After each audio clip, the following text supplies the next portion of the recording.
భారతదేశం అతి ప్రాచీన ఆలయాలకు నెలవు. ప్రతి రాష్ట్రంలోనూ అబ్బురపరిచే ప్రఖ్యాత దేవాలయాలు మనకు కనిపిస్తాయి. మరీ ముఖ్యంగా తమిళనాట అతి ప్రాచీన ఆలయాలు దర్శించుకోవచ్చు.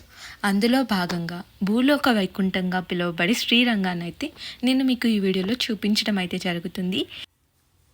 ఈ వీడియోలో ఆలయం యొక్క స్థల పురాణము, ధన్వంతరి దేవాలయము, శ్రీ రామానుజాచార్యుల పార్థివ దేహాన్ని భద్రపరిచిన విషయాన్ని, ఆలయం యొక్క టైమింగ్స్, ఎలా చేరుకోవాలి అనే విషయాలు అయితే తెలియజేయడం అయితే జరుగుతుంది. నా వీడియో కనుక మీకు నచ్చినట్లయితే తప్పకుండా లైక్ చేయండి, మీ ఫ్రెండ్స్ అండ్ ఫ్యామిలీ మెంబర్స్కి షేర్ చేయండి. వీడియో విషయానికి వచ్చినట్లయితే, శ్రీ వైష్ణవ 108 దివ్య దేశాల్లో ఒకటిగా బాసిల్లుతున్న శ్రీరంగం తమిళనాడులోని తిరుచిరాపల్లి పట్టణానికి ఆనుకుని ఉభయ కావేరీ నదుల మధ్య వెలిసింది. శ్రీరంగం ఆలయంలో విష్ణుమూర్తి స్వయంభూగా అవతరించినట్లు చెబుతారు.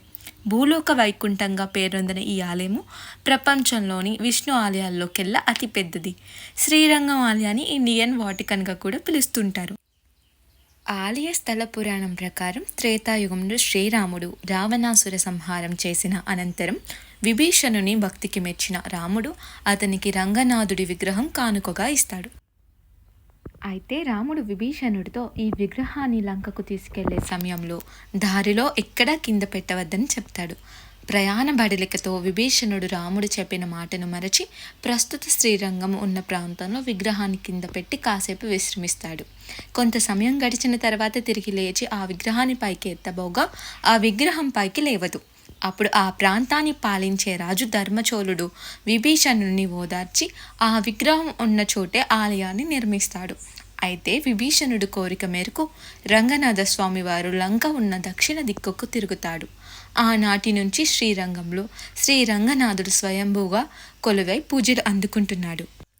సుమారుగా 157 ఎకరాల్లో విస్తరించిన ఈ దేవాలయం ప్రపంచంలోనే అతిపెద్ద శ్రీరంగమూర్తి విగ్రహం ఉంది. దేవాలయం 4 కిలోమీటర్ల చుట్టుకొలత కలిగి ఉంది. గుడి ప్రాంగణంలో 50 పైచిలుకు దేవతామూర్తుల ఆలయాలు, విశ్రాంతి గదులు ఉన్నాయి. బహుశా మరే విష్ణుమూర్తి దేవాలయంలో ఇన్ని సదుపాయాలు ఉండవంటే ఆశ్చర్యం కాదు. ఆసియా ఖండంలోని అతిపెద్ద గోపురం కూడా ఈ ఆలయంలోనే ఉంది. గర్భగుడిలో ఆదిశేషునిపై శయనించి ఉన్న స్వామిని చూడడానికి 2 కళ్ళు కూడా చాలువు. ప్రపంచంలోనే ఏకైక ఆలయంగా ఉన్న ధన్వంతరి దేవాలయాన్ని శ్రీరంగం ఆలయ ప్రాంగణంలోనే చూడవచ్చు. కేవలం ఇక్కడ మాత్రమే సాగర మదనం నుండి ఉద్భవించిన దేవతా వైద్యుడు, ఆరోగ్య ప్రదాత ధన్వంతరి దేవాలయం కలదు. అలాగే భద్రంగా శ్రీ రామానుజాచార్యుల పార్థివ దేహాన్ని కూడా ఇక్కడే ఉంచారు. ఇక వసతి విషయానికి వచ్చినట్లయితే యాత్రి నివాస్లో ఆఫ్లైన్లో మాత్రమే బుక్ చేసుకోగలము రూమ్స్ అనేవి. సో అక్కడ భక్తుల రద్దీ ఎక్కువగా ఉండటం వల్ల మా వాళ్ళకి రూమ్ అయితే లభించలేదు. అక్కడైతే 500 రూపీస్కి ఒక రూమ్ విత్ 2 బెడ్స్ అయితే ప్రొవైడ్ చేస్తున్నారు. మనకి టెంపుల్ అనేది వాకబుల్ డిస్టెన్స్లో ఉండదు. సో మా వాళ్ళు మేక్ మై ట్రిప్ యాప్లో ఈ రూమ్ని అయితే బుక్ చేసుకున్నారు. విత్ ఏసీ 1400 రూపీస్ అయితే ఛార్జ్ చేశారండి. ఇది అయితే టెంపుల్కి వాకబుల్ డిస్టెన్స్లో అయితే ఉందన్నమాట. మనము వాకబుల్ డిస్టెన్స్లో లేనట్లయితే ఆటో ఛార్జ్ మినిమం 200 అయితే తీసుకుంటున్నారండి. మ్యాక్సిమం 300 రూపీస్ అయితే. ఇక్కడ కొంచెం ఎక్స్పెన్సివ్ అని చెప్పొచ్చు ఈ శ్రీరంగం సిటీ అనేది. ఆలయాన్ని సందర్శించే సమయం ఉదయం 9 గంటల నుండి మధ్యాహ్నం 12 గంటల వరకు, మధ్యాహ్నం 1:05 నుండి 6 గంటల వరకు, తిరిగి 6:45 నుండి 9 గంటల వరకు ఉంటుంది. పండుగల సమయాల్లో టైమింగ్స్ మారుతూ ఉంటాయి. శీఘ్ర దర్శనం ఒక్కొక్కరికి 250 రూపాయలు, విశ్వరూప సేవకు 100 రూపాయల టికెట్ ఉంటుంది. శ్రీరంగం చేరుకోవడానికి రైళ్ల మార్గం అయితే శ్రీరంగంలో రైల్వే స్టేషన్ కలదు. అయినప్పటికీ 9 కిలోమీటర్ల దూరంలో ఉన్న తిరుచిరాపల్లి రైల్వే స్టేషన్ సూచించదగినది. విమాన మార్గం ద్వారా అయితే 10 కిలోమీటర్ల దూరంలో ట్రిచి దేశీయ విమానాశ్రయం కలదు.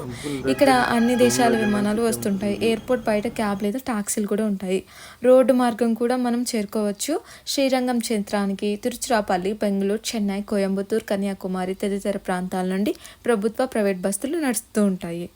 మీరు శ్రీరంగం వెళ్ళినట్లయితే శ్రీ రామానుజాచార్యులు పరమవతించి 1000 ఏళ్లకు పైగా గడిచిన ఆయన శరీరాన్ని నేటికి ఇక్కడ భద్రపరిచి ఉంచడం విశేషం. రామానుజాచార్యుని పార్థివ దేహాన్ని క్రీస్తు శకం 8వ శతాబ్దంలో భద్రపరిచారు. కావున ఆ ప్రదేశాన్ని కూడా తప్పకుండా వీక్షించండి. అలాగే ధన్వంతరి దేవాలయాన్ని కూడా తప్పక దర్శించండి. చూడడానికి చాలా బాగుంటుందండి ఈ ఆలయం అనేది. నా వీడియో కనుక మీకు నచ్చినట్లయితే తప్పకుండా like, share and subscribe my channel. Thank you for watching.